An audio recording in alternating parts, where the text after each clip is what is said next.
Hola, buenas noches. Hola, hola, ¿qué tal? ¿Cómo están? Buenas noches. Pues de nuevo gusto saludarlos, su servidor Jesús. Y de noche. Y atrás de cámaras, ya saben, nuestro director, productor, escenógrafo, guionista, etcétera, etcétera. Oli. Ok. Bueno, pues el tema del día de hoy, muy enfocado a la parte de la tristeza. ¿Qué pasa con los hombres y la tristeza? ¿Sí? Y pues bueno, me gustaría iniciar como con una frase para esta parte de las reflexiones iniciales. Eh, Muchas veces a los hombres, más que enseñarnos a vivir la tristeza, pareciera que de alguna manera nos entrenan para no sentir dolor, ¿no? Pareciera que esa es como un poquito la consigna, pero se nos permite como demostrarlo, por así decirlo, con cierta agresividad. La reflexión como tal es que muchas veces cuando siendo muy agresivo, cabe una alta probabilidad de que estemos hablando de un hombre triste, ¿vale? Entonces, pues bueno, sería como la parte inicial de la charla del día de hoy. Y muy bien, pues para recordarles principalmente que pueden mandarnos sus dudas, sus preguntas al teléfono de WhatsApp que es 449-425-7544. Se los voy a mostrar, espero que lo alcancen a ver. 449-425-7544. Justamente recuerden que sus dudas, sus preguntas, los comentarios nos ayudan mucho porque justamente la charla se va a ir a través también de las preguntas que ustedes nos hagan. Es correcto. Entonces, pues bueno, ya les dieron sus teléfonos, ya apareció en las pantallas, cada vez nos modernizamos más. Y también recuerden que por redes sociales, obviamente por este medio, también nos pueden hacer llegar sus dudas, preguntas, cuestionamientos, o incluso si no están de acuerdo con algo, también nos lo pueden manifestar. El chiste es enriquecer esta charla, ¿vale? Entonces, pues bueno, ya tienen el tema, ya tienen nuestros datos y pues bueno, vamos avanzando. Sí, primero me gustaría también empezar con esta parte de cómo a lo mejor, no, bueno, no a lo mejor, cómo es ser hombre en México, ¿no? Estas frases típicas que escuchamos o este doble mensaje incluso, ¿no? A lo mejor no quieren decirnos algo, sin embargo, con lo que dicen a los terceros se nos da otro mensaje, ¿cierto? ¿Qué frases se te ocurren, por ejemplo? Pues bueno, yo creo que la clásica es, pues los hombres no deben llorar, Ajá. ¿no? Esa sería como una. ¿A ti otra que se te ocurra? Voy a quemar a mi familia, pero hay una frase muy chistosa, bueno, y no es chistosa porque al fin y al cabo el contexto pues ya puede impactar mucho más adelante, pero es un hazte hombre. O sea, cualquier cosa que nos puede dar miedo, que nos puede poner triste, hazte hombre. Hazlo, hazte hombre. ¿No? Pero el problema es que nos dejan con la duda. O sea, este hombre es, ok, entonces este hombre es no mostrar eso que siento, ¿no? Y ya se queda como inscrito y entonces lo repetimos. Pero otra clásica, digo, yo la escuchaba obviamente de niño, no sé las nuevas generaciones si les aplica o no, pero pareces nena. Sí. O sea, como diciéndolo en un grado femenino, como en una intención de agresión, ¿no? Como nada más las mujeres pueden llorar, ¿no? O incluso lo ponen como es de niñas llorar, ¿no? Como, ay, eres una niñita, ¿no? O sea, justamente, como tú me lo dijiste, más cargado hacia el sexo opuesto, porque pues los hombres somos machos y no podemos llorar. De hecho, esa es la otra que aplican. O sea, así como te pueden decir a este hombre es, pues que no eres macho. Ajá. O sea, como si incluso, fíjense lo profundo de las frases, ¿eh? Porque incluso es como si se confirmara que el hecho de tú llorar te hace perder tu identidad como hombre. Claro. O sea, a ese grado se llega, y luego por eso nos andamos preguntando, bueno, pues ¿por qué hay tanta frustración? Pues bueno, los hombres, pues ahí tienen una clave de por qué nos pasa lo que nos pasa, ¿no? Claro, justamente eso que dices es muy importante, ¿no? O sea, el cómo el posiblemente llorar significa la pérdida de mi masculinidad, porque el ser hombre implica el no llorar, ¿cierto?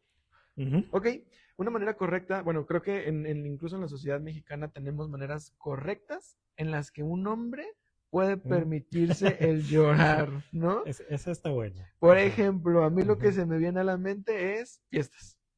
¿No? Las fiestas ponen una canción triste y podemos llorar con nuestros amigos, ¿no? Ajá, sí, de hecho, fíjate que sí es muy curioso porque, bueno, por lo menos, digo, ahorita que hablabas de la familia, me voy a remontar también como este tema familiar pero creo que nos pasa a muchas personas, ¿eh? Esta parte de que, no sé, los hombres de la familia, ¿no? Mi papá, mis tíos, mis abuelos, era así como que ya en esos tonos alcoholizados, pues ya era como permitido, ¿no? Ujú. Hasta el no, te quiero mucho, o sea, como que ahí sí ya Sí, entrar un poquito más en contacto. Digo, estamos hablando de la tristeza propiamente, pero pues obviamente ahí pareciera que en ese contexto en particular sí es como permitido, ¿no? Y sí se puede justificar, ¿por qué? Pues porque estoy tomadito, tengo mis copas encima y entonces no va a se pasar puede, nada, ¿no? ¿no? Justo. ¿Qué otra se te ocurre? ¿En qué otros Hablando, escenarios? y te voy a robar el ejemplo que me decías hace ratito, ¿no? La parte de, por ejemplo, partidos de fútbol.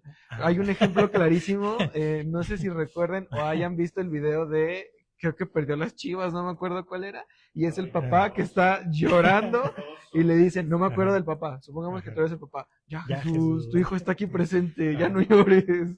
Bueno, si no mal recuerdo, creo que era del Cruz Azul. Ah, bueno. Pero bueno, se entiende el ejemplo, ¿no?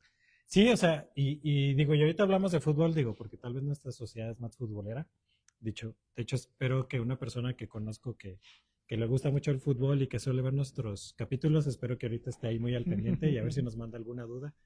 Pero sí, obviamente, pues en esos escenarios también es permitido, ¿no? O sea, perdió mi equipo y ahí sí está como muy permitido pues déjenme llorar, ¿no? Sí. Por mi equipo, ¿no? Sí, sí, sí, claro, ¿no? Incluso ahora, ¿no? O sea, ya vimos cómo se expresa de esta manera aceptada y creo que también es una expresión a medias, ¿no? Porque Mm. justamente es en estos espacios específicos y a lo mejor Ya. nada más es la puntita del iceberg lo que se está tocando. O incluso cabe la posibilidad de que lo estemos tomando como pretexto, ¿no? Ah, Acá de, claro. me cortó la novia y como perdió mi equipo, ¿por qué lloras? Es que perdió mi equipo. Cuando en Sí, realidad estás, digo, perdón, llorando porque yo porque perdí te la dejó batalla, ¿no? Ajá. porque te dejó la novia. Ujú. Ujú. Por ejemplo, ¿qué pasa si la tristeza no se expresa? Hay una frase que creo que es muy clara que es el cuerpo habla, ¿no? Al Ok. final y al cabo las emociones se van a transformar. Una de estas maneras es justamente cómo el cuerpo va hablando, es Ujú. decir, la famosa somatización, ¿no? O Ok. sea, justamente el no expresar una emoción nos puede traer más consecuencias que no nada más el no sentirla, por ejemplo, ¿no? Pues Pregunta del ah, público. regresó la campanita. Este, a ver, nos preguntan. A veces siento que si me muestro vulnerable con mis amigos se van a burlar de mí. ¿Cómo puedo manejar esta presión social? Ok. Pues mira, para empezar, mucho tiene que ver el cómo interpreto yo la vulnerabilidad. Porque muchas veces cuando nos sentimos vulnerables, es como esta parte implícita de como estoy vulnerable no me voy a saber defender. Ujú. Entonces, aquí mucho va a tener que ver, por un lado, con los significados. Que ojo, también aquí hay una parte importante. Hay una realidad.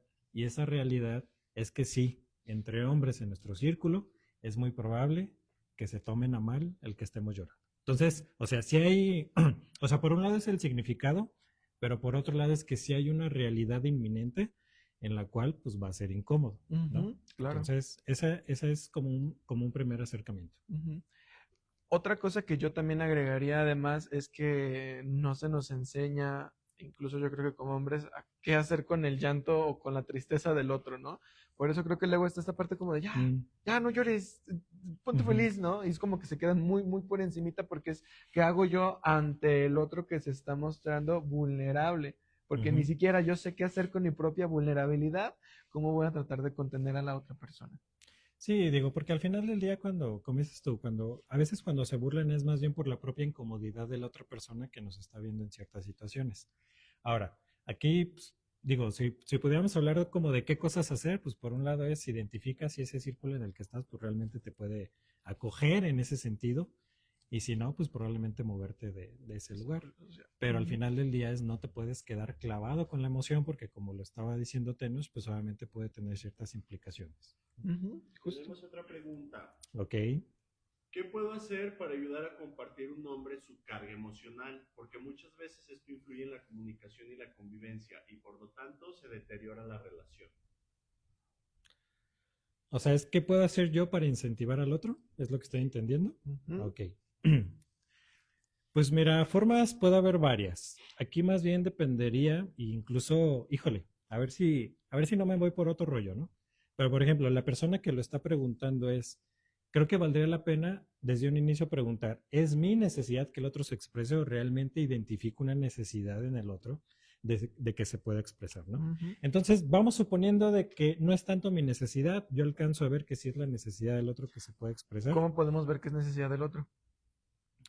Pues obviamente cuando denotamos que realmente hay un tema de angustia. Por ejemplo, es que les digo, me surge mucha información. Si me pierdo, me aterrizan, por favor. Porque, por ejemplo, la tristeza es una de las emociones que son más evidentes. ¿Por qué? Porque resulta muy amenazante. De hecho, es una de las emociones que el cerebro registra de manera más inmediata cuando nosotros vemos a alguien triste. ¿Sí? ¿Por qué? Porque lo vemos como una amenaza, entonces el cerebro lo registra. Entonces, muchas veces la evidencia va a ser más clara. No sé si va por aquí lo que estabas planteando, pero por ejemplo, una de las particularidades de la tristeza, y espero no ampliar mucho el tema, es la posición física.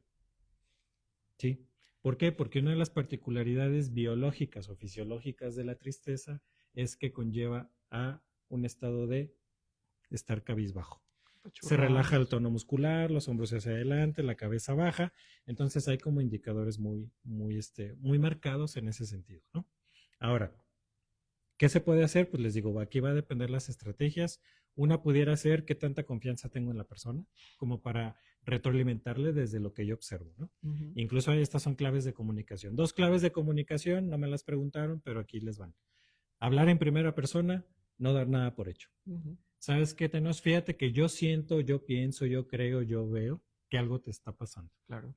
Desconozco si es en realidad lo que yo estoy percibiendo, pero si tienes la posibilidad o si sientes la necesidad, aquí hay alguien que te pueda acompañar. ¿Ven? Sí funciona. Entonces esa pudiera ser como una clave.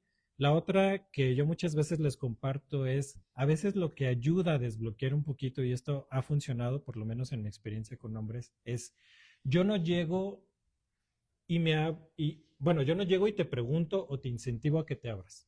Yo llego y te digo, ¿sabes qué? A mí me ha pasado que hay situaciones en las que me he dado cuenta que darme la oportunidad de desahogarme o de decir lo que estoy sintiendo me ha ayudado. Entonces, de alguna manera es como una forma indirecta de darle a entender a Tenos o a la persona con la que quiera entablar esa comunicación de que es válido. Entonces, yo ya estoy validando y cabe una alta probabilidad de que eso incentive a la persona. Y les digo, me he dado cuenta que funciona particularmente con hombres. ¿Sí? Totalmente. Me parecen excelentes estas dos estrategias, ¿no? Y sobre todo recalcar la importancia de identificar si es mi necesidad o si realmente el otro tiene la necesidad de hablar, ¿no? Y nada más quiero como que cerrar con este punto de qué pasa si no las expresamos. Obviamente puede pasar un montón de cosas más, pero recuerden que también la emoción se puede transformar, ¿no? Esto lo hemos visto en muchos cursos, justamente de emociones. El animal o los animales, justamente, por ejemplo, son más agresivos entre situaciones, ¿no? Territorio, alimento y cuando están heridos, ¿no? Cuando nos duele algo, cuando estamos tristes. Justamente Jesús lo decía hace ratito, si vemos a un hombre que se enoja mucho, podemos estar viendo a un hombre que esté herido, a un hombre que esté triste, y no realmente que esté enojado siempre. Sí, por esta parte que incluso decíamos de la vulnerabilidad, ¿no? Que incluso una persona lo preguntaba. Pues porque de alguna manera cuando nos sentimos vulnerables, pues es cuando de alguna manera podemos llegar a percibir ciertas cosas. Pero bueno. Ok, ¿cómo podríamos hacer para tener estas prácticas más saludables de poder expresar la tristeza? Creo que tenemos en mente que la tristeza tiene que ser llorar frente al otro. Ya. ¿No?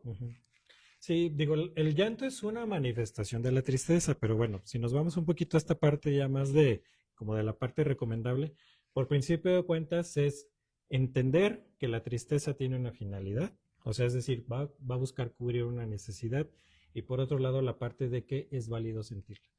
Si ustedes se quedan con esas dos ideas y ustedes logran integrar eso como parte de su proceso, ya la llevan de gana, ¿sí?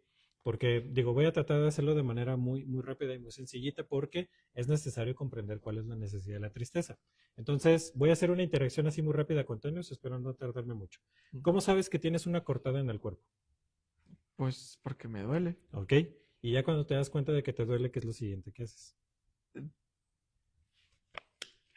O sea, si es así muy grave, pues, Ajá. ¡ay! Ok, contienes Pues para que deje de sangrar, para que no haga más daño. y para que deje de hacer daño. Ujú. ¿Sí? Y entonces sane. Ahí está la respuesta a la tristeza. Sencillita. Ojo, la tristeza duele y es desagradable, sí, pero no nos podemos basar solamente en el hecho de que es desagradable, porque de hecho está hecha para que sea desagradable. ¿Por qué? Porque la tristeza es una reacción ante una situación dolorosa, muchas veces de pérdida. Ujú. Y eso entonces lo que busca es que identifiquemos cuál es ese dolor para entonces contener o hacer las estrategias necesarias para qué, para sanar. Ujú. Entonces, esa es la primera. Si nosotros queremos de alguna manera permitirnos es, primero conoce que esa tristeza que estás teniendo es un mensaje claro de que hay una necesidad de atender. Y como lo comentaba, pues la siguiente parte es darme cuenta de que tengo el derecho a vivir. Claro, totalmente. Pregunta del público. Adelante. ¿Hay alguna señal para diferenciar el cansancio de la tristeza? Ok. Sí, porque como les digo, la diferencia, y está muy clara, o sea, el cansancio es esta sensación de agotamiento, ¿sí? Que será como esa particularidad, pero el tema de la tristeza es que hay una sensación de dolor auténtica, Ujú. y esa es la diferencia. Ajá. O esa es una de las diferencias que nosotros podemos identificar para poder diferenciar una de otra. Voy a interrumpir tantito. Hablando incluso de la pérdida, ¿no? Ahorita justamente lo comentó Jesús. Normalmente la tristeza va asociada a la pérdida, ¿no?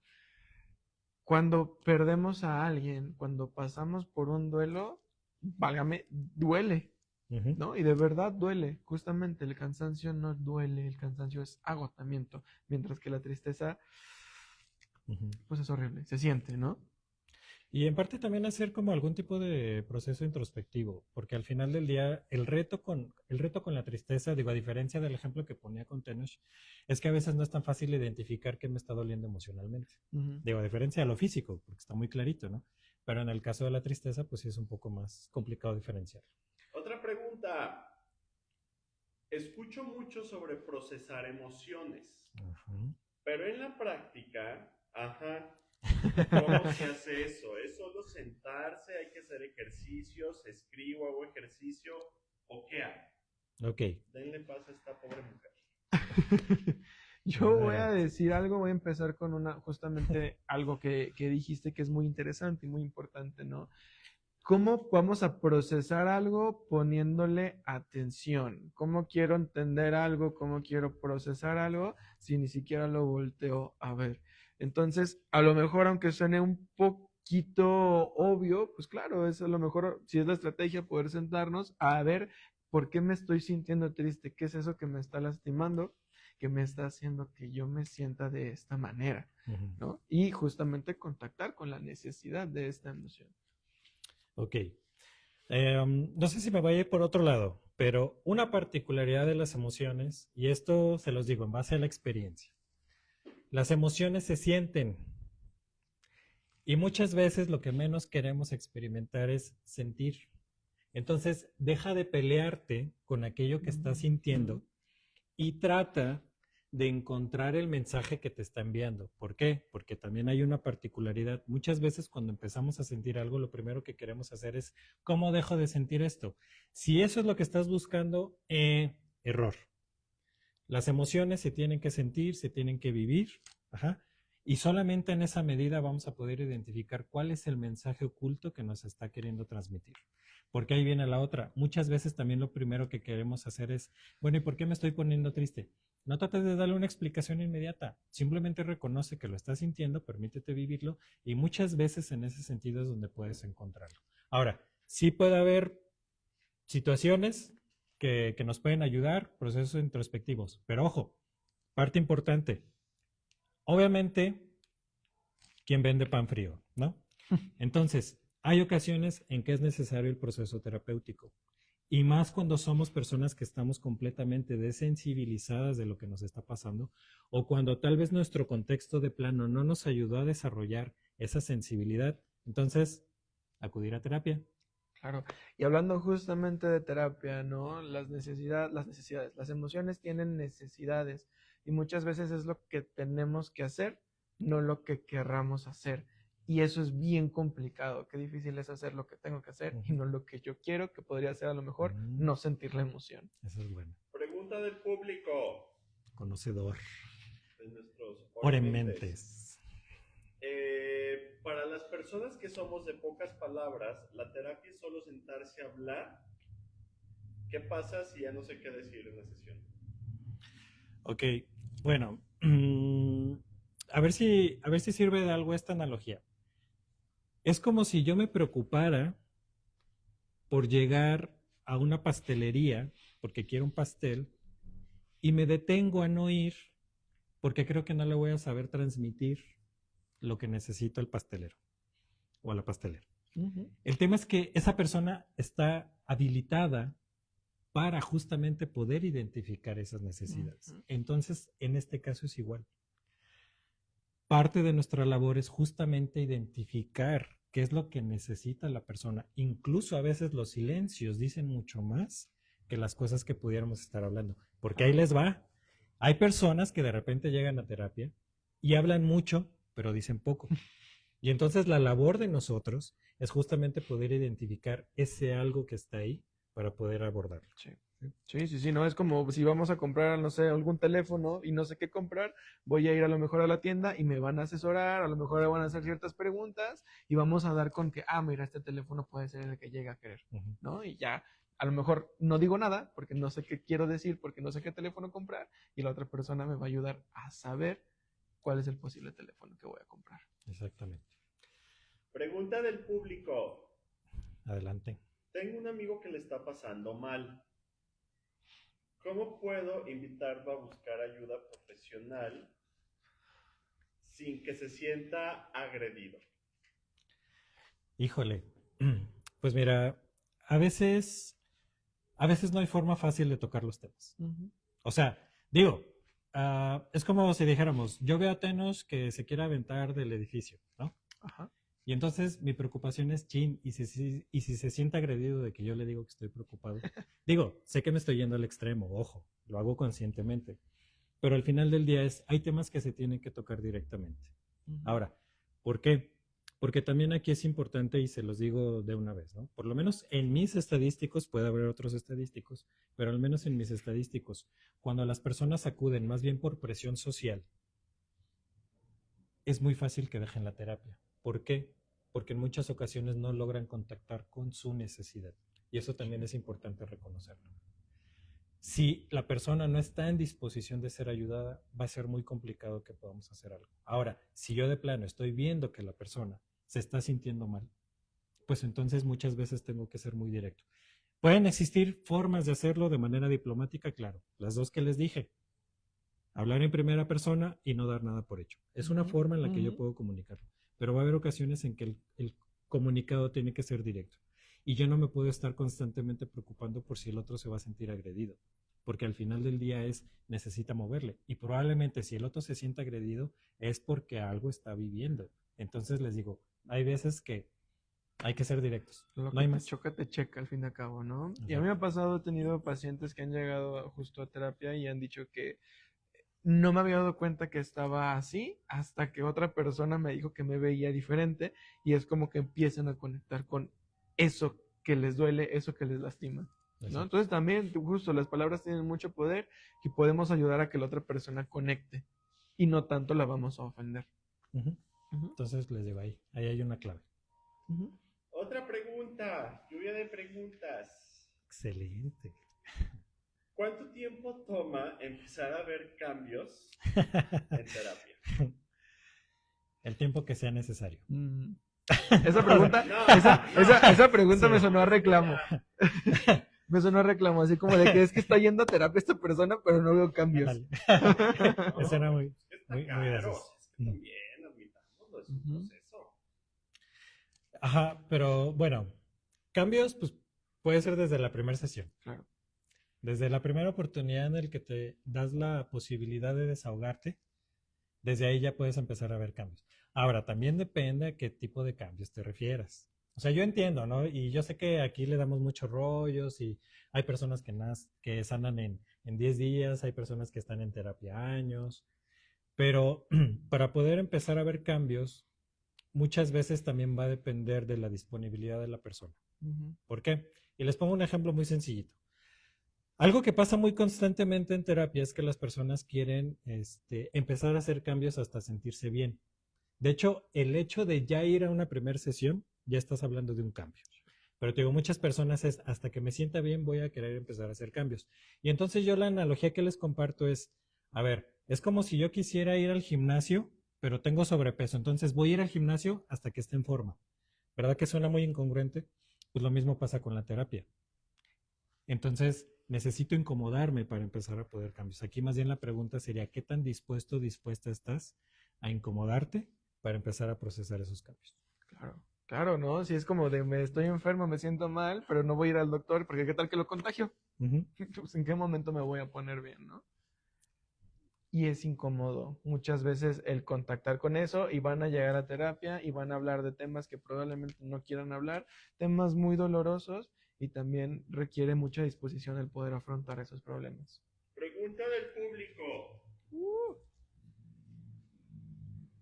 Como madre de un niño, ¿qué herramientas de contención o qué puedo hacer para que desde adulto lo sepa hacer y ya de adulto pues no le pase lo que a muchos hombres que no saben qué hacer con sus emociones? Ok.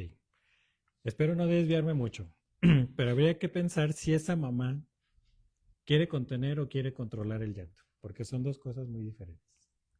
Lo que el error, o bueno, lo que comúnmente hacemos como padres, y no me van a dejar mentir, cuando vemos a un niño llorar, ¿qué es lo primero que hacemos? No llores. Entonces, incluso yo diría, contener, no, es justamente con lo contrario. Es permitir y validar que ese niño reconozca que tiene la capacidad y la posibilidad de permitirse llorar y que probablemente tiene la posibilidad de pedir ayuda si es que no sabe qué hacer y por lo tanto permitirle reconocer que lo que está sintiendo es por algo que vale la pena, pero que al final del día tiene un mensaje oculto, que es básicamente lo que les hemos venido diciendo. Sí. Entonces digo, me fui por ese lado porque digo, a veces me suena más bien a que esa contención es como le hago para que deje llorar, pero que de adulto aprenda que sí puede llorar. Entonces me suena un poquito incongruente, no sé si vaya por ahí la duda, pues es lo que me vino a la mente. Claro, no, hablando del doble mensaje, ¿no? Sí llora, pero no quiero que llores ahorita. ¿No? Y ya de grande, pues, ¿cómo? Así, que se ¿En programa. qué momento? Justo. Es así como, prográmate para enfermarte para saber en qué momento vamos a hacer qué cosa. No, pues en este caso es eso, es que el niño valide que tiene el derecho a llorar. Porque habría que ver si a mí me angustia más verlo llorar que realmente lo que el niño necesita. Muy bien. Sí, ¿tenemos preguntita más? Si no, para... Por el momento, ¿no? Excelente. Entonces, ¿te parece si vamos cerrando, Jesús? Vamos cerrando por el día de Muy hoy. bien. Pues nada, muchas gracias por estar. Recuerden que sigan la página de Orem porque hay bastantes eventos. Recuerden que está el Cine Club. Son los últimos miércoles de cada mes, si no me equivoco. Y pues obviamente también para que se enteren de los lives o cualquier otro proyecto que surja. Recuerden, bueno, más bien les voy a pasar los números para que puedan contactarnos. El teléfono es 449-993-2767. Otra vez. 449-993-2767 y el teléfono de WhatsApp, que también por ahí pueden sacar citas, preguntas, información, lo que quieran, 449-425-7544. ¡Yay! Estrellita. Otra pregunta del público antes de irnos. Excelente. ¿Cuál es la diferencia entre ir a terapia y pues desahogarme con mis amigos el fin de semana? Con una chela. Híjole. Pues bueno, la diferencia básica es la chela.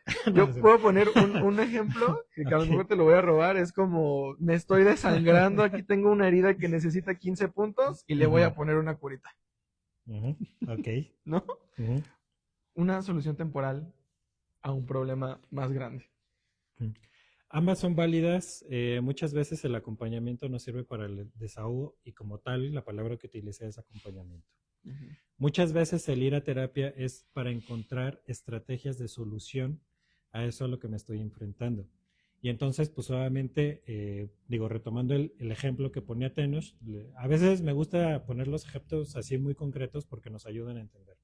Pero, por ejemplo, la diferencia básica es como si yo te dijera, a ver, si voy con un médico porque tengo una herida, o voy con un amigo, pues probablemente el amigo medio ahí le va a saber y vio un TikTok y me va a poner ahí un amarre para que no me dé sangre, pero ir con el médico me va a dar una solución mucho más específica a esa situación en particular. ¿Por qué? Porque aparte el médico tiene un nivel de conocimiento distinto. Porque incluso aunque mis amigos sean psicólogos, ellos difícilmente van a poder tener esa objetividad que se requiere en ese momento para poder atender la solución. Entonces, espero que con estos ejemplos que te estamos brindando, pues te ayude a... Y me gustaría decir algo, no hay que satanizar tampoco el desahogarse. El desahogarse también es de mucha ayuda. Qué mejor combinar el desahogo con justamente un proceso terapéutico. Y otra parte importante es, si me estoy dando cuenta de que desahogarme con mis amigos ya no me está dando las soluciones que busco, probablemente es porque necesito algo distinto. ¿Sí? Muy bien. Hay una más. Excelente. La última de la última. ¿Es posible que, como que en el cuerpo se deposite la tristeza? O sea, dolores en la espalda, dolor de cabeza. Sí, ¿han escuchado esto del nudo en la garganta? Muchas veces tiene que ver justamente por algo que nos está permitiendo salir. Ahora, nada más así rápido. Definición sencillita de lo que es una emoción. Una emoción es una respuesta fisiológica ante un estímulo que conecta con una necesidad. Entonces, si estamos hablando de que la emoción es una respuesta fisiológica, cuando no se saca, se acumula y muchas veces repercute, como lo decía Tenoch, en una manifestación fisiológica. Pero sí, cuando no se manifiesta de manera adecuada, muchas veces, o uno de los indicadores es esa sensación de ahogo. ¿Por qué? Porque hay algo que nos está impidiendo poder entrar en contacto con eso. Sí, tal cual, muy bien. Muchísimas gracias por sus preguntas, por escucharnos, por sintonizar. Y ya saben, nos vemos aquí dentro de 15 días, a la misma hora, en el mismo lugar. Muchísimas gracias. Bonita noche. Gracias, nos vemos. Orementes, comunidad, sigan en contacto. Muchas gracias.